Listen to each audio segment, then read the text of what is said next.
Bom dia, boa tarde, boa noite, não sei quando é que você vai estar assistindo isso aqui. Hoje a gente começa, né, o primeiro ciclo de formação continuada em educação anarquista do cursinho livre da Norte. Eu vou falar aqui mais ou menos um pouco a ideia, depois vou passar a palavra para o Rodrigo, que está aqui como o nosso professor, né, da aula daqui a pouco a gente vai conversar sobre ela, mas a ideia geral, assim, desse ciclo de formação continuada é justamente fornecer para educadores, educadoras que estão ali na escola, em centros culturais, e nos próprios cursinhos livres e populares, né, ter um material de apoio aí que possa introduzir a discussão da educação anarquista, né? E aí, para essa primeira conversa aqui, que a gente vai fazer com o Rodrigo, a gente vai falar sobre o Francisco Ferreri Guardia, a partir desse livro aqui, que ele escreveu, né, A Escola Moderna, que foi editada pela Biblioteca Terra Livre em 2012, né, a primeira edição, se não me engano. E bom, essa é um pouco a ideia. Então, estamos aí com o Rodrigo, se você quiser se apresentar, falar aí seu Lattes, mas a sua trajetória militante, Rodrigo, a gente pode começar aí. Fica à vontade. Beleza. Obrigado, Vitor. Valeu. Bom, primeiro, obrigado pelo convite, né, para participar aí desse ciclo aí de formação. Acho que uma das coisas mais importantes quando a gente vai lidar com a educação, né, com formação, tanto como estudantes ou formando algum movimento estudantil, movimento de professores, ou atuar como docente mesmo, a formação, né?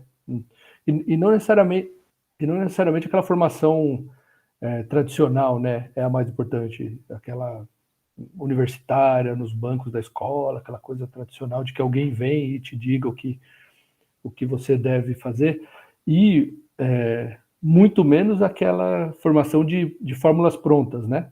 De dicas, de macetes ou de respostas, de metodologias, podemos dizer assim, né? Que é o que, infelizmente, boa parte dos professores acabam buscando, e aí o Estado, as ONGs empresariais, ou mesmo empresas, né, editoras, acabam vendo nisso um mercado muito fértil e lucrativo, né? Eu acho que, nesse sentido, a formação tem a ver com tem um outro sentido, né? Que é uma formação política, primeiro, né?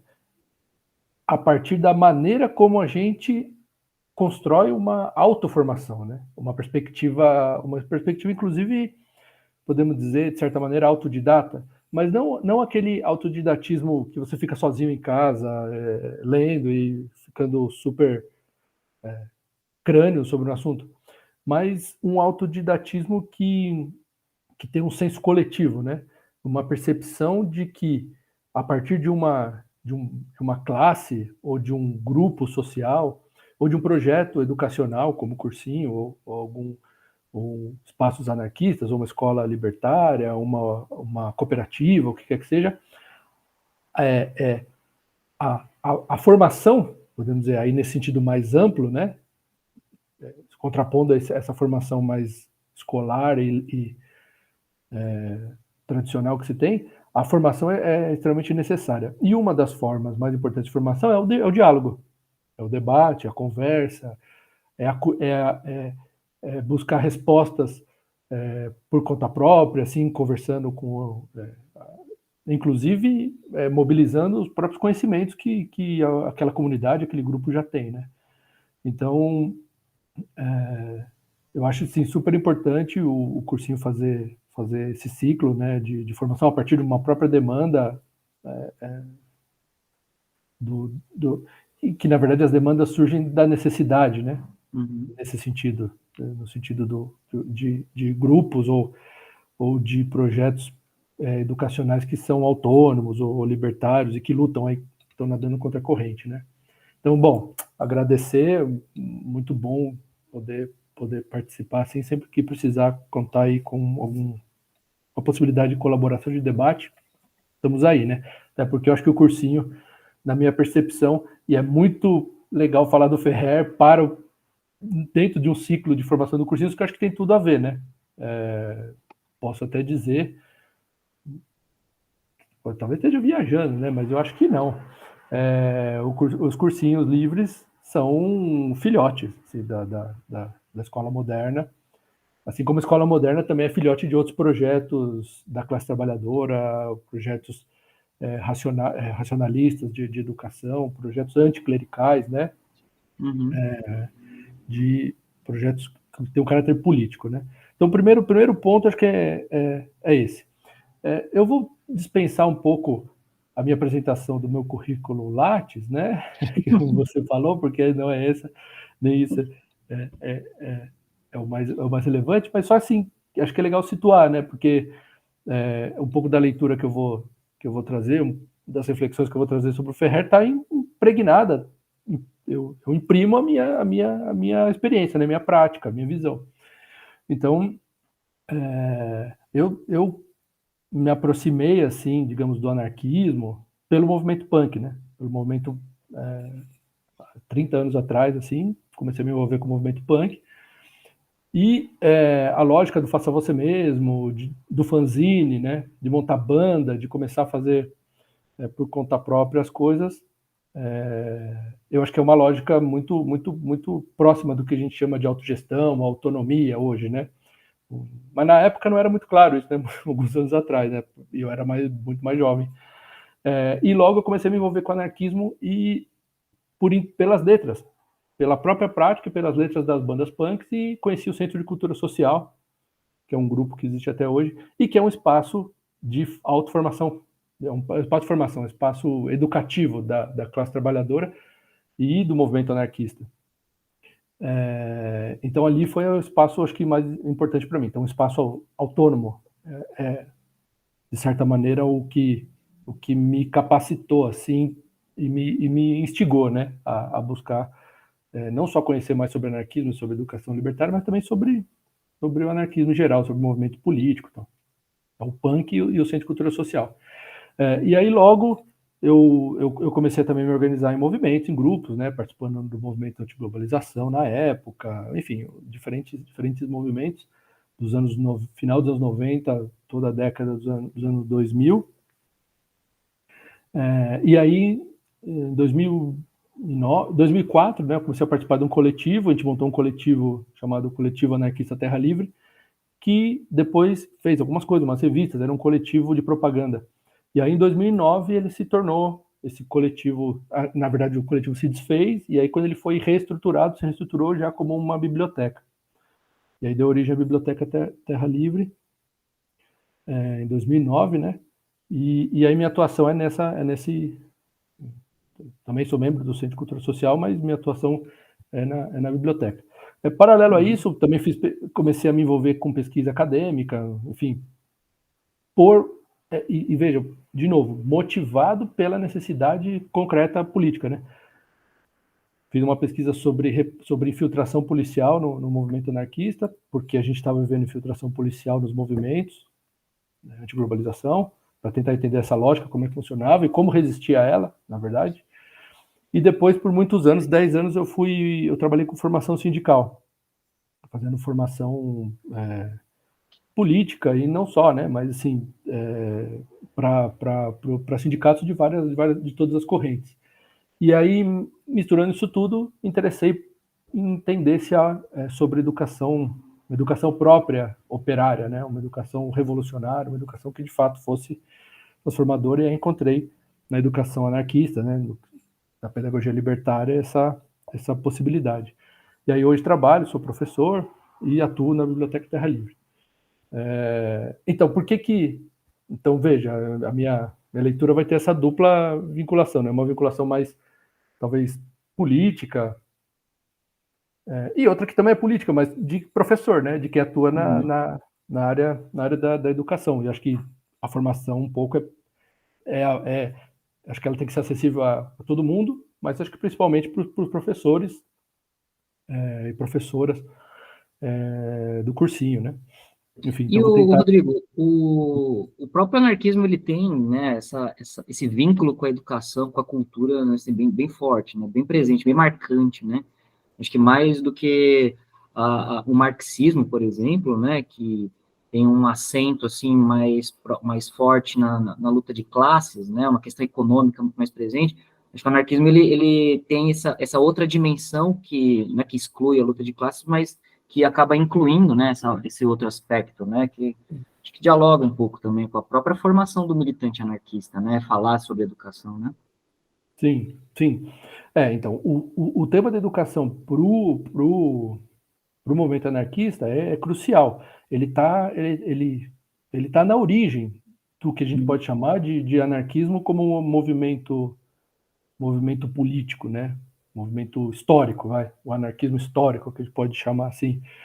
Ali na conformação da Associação Internacional dos Trabalhadores, fundada em 1864, e aí ao longo de alguns congressos vão sendo discutidas questões, ou várias questões da classe trabalhadora, no caso europeia, né, especificamente aí se internacional, e tinha alguns sindicatos, alguns grupos filiados de outros lugares, de outros continentes, mas era minoritariamente, né, a maior parte eram sindicatos europeus, vindo dessas ideias socialistas, né, dessas ideias revolucionárias do século XIX.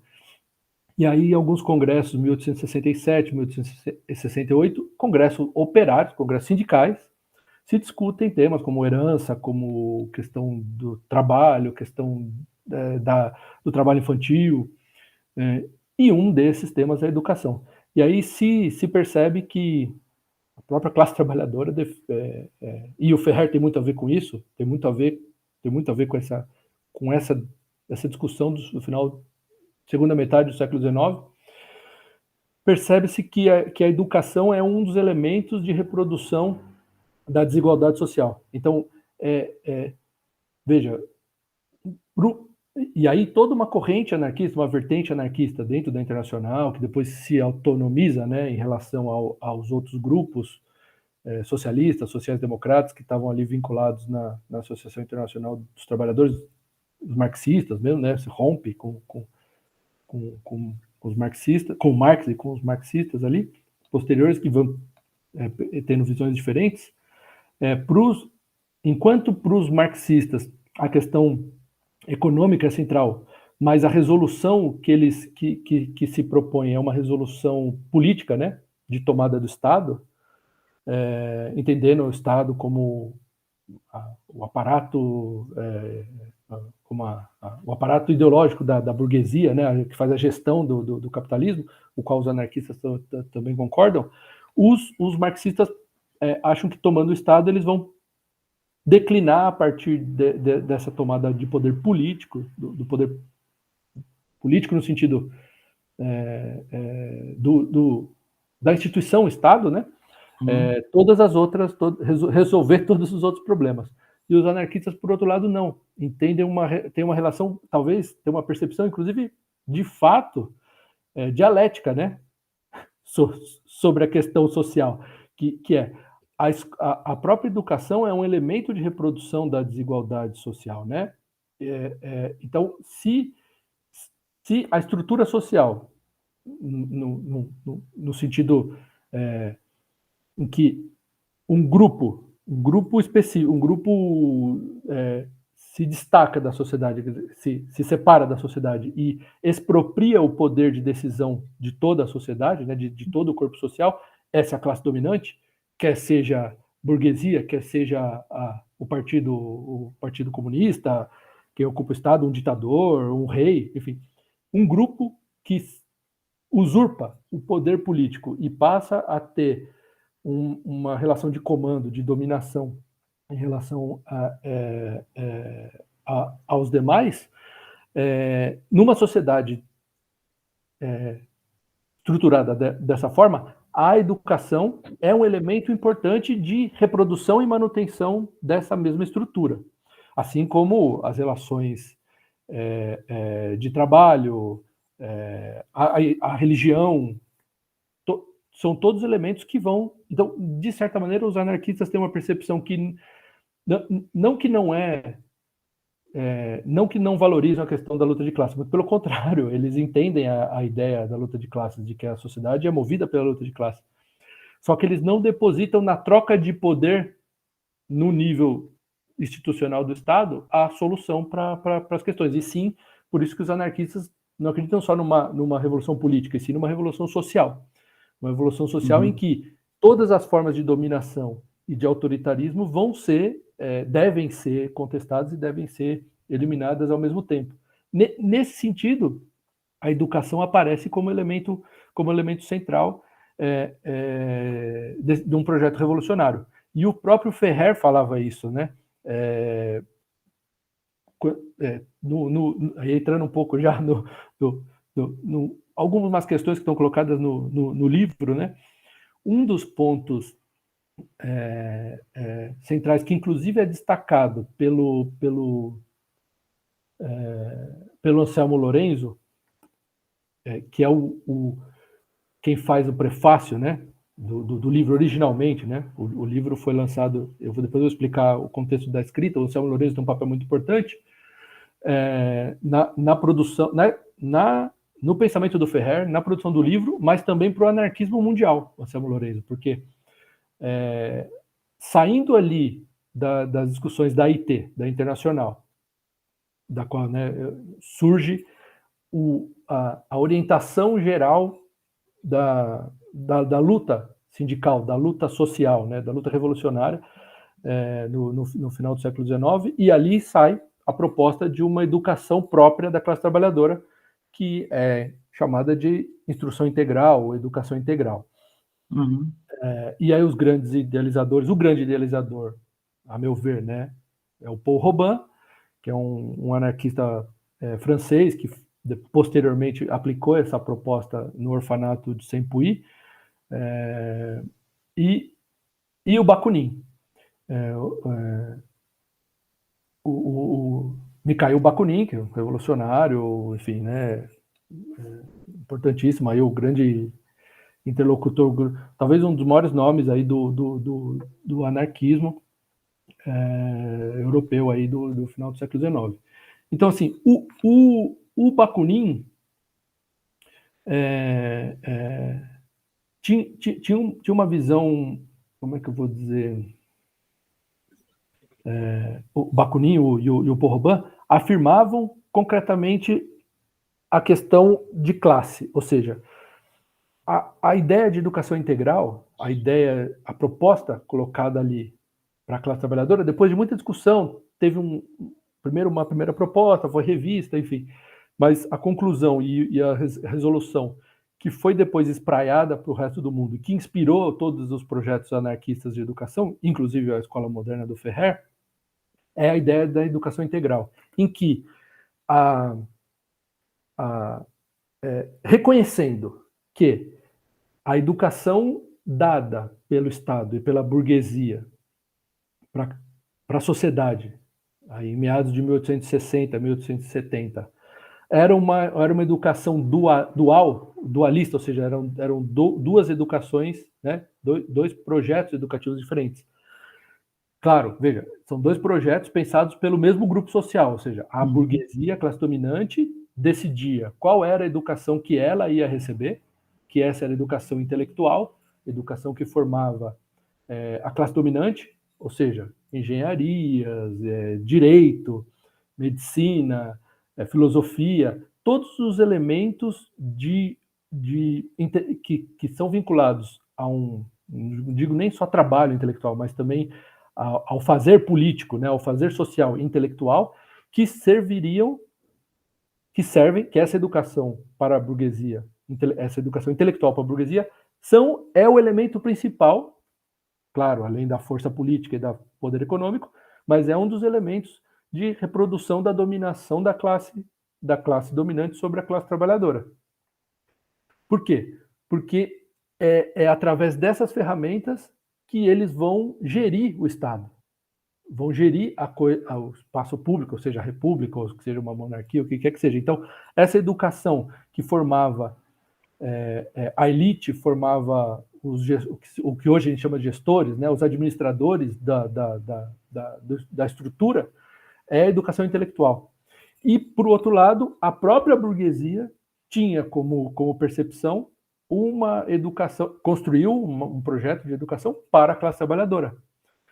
De início, nenhuma formação para a classe trabalhadora. Claro, era só quem ia para a escola, e aí países, por exemplo, como o Brasil, outros países, isso não aconteceu no século XIX, isso só foi acontecer ao longo do século XX, né, a classe trabalhadora ir para a escola. Mas a classe trabalhadora, de início, não ia para a escola, porque não precisava de nenhuma qualificação, nenhum conhecimento para trabalhar na indústria, no início da Revolução Industrial, né? E depois, quando a técnica vai se desenvolvendo, a tecnologia vai avançando e é necessária uma formação específica, a burguesia cria uma educação para essa classe trabalhadora. E aí essa educação manual, é uma educação com rudimentos de